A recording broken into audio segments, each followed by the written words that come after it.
নবান্ন থেকে রাজ্যের মুখ্যমন্ত্রী নির্দেশিকা জারি করেন।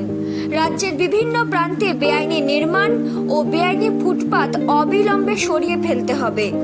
সে মতোই রাজ্যের বিভিন্ন পৌরসভাগুলি ময়দানে নামে। সরজমিনে নেমে পৌরসভাগুলি বেআইনি নির্মাণ ও বেআইনি হকারদের সরিয়ে দিতে শুরু করেন।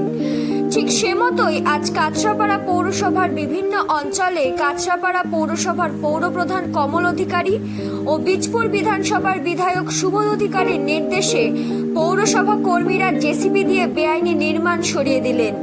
মুখ্যমন্ত্রীর নির্দেশের পরেই কাঁচরাপাড়া পৌরসভার তরফে ফুটপাতে যারা বেআইনিভাবে বসেছিলেন তাদের কাছে নোটিশ পাঠানো হয় এবং তাদেরকে নির্দিষ্ট সময় দেয়া হয়, তার মধ্যে যেন তারা তাদের দোকান বা ডালি সরিয়ে নেন।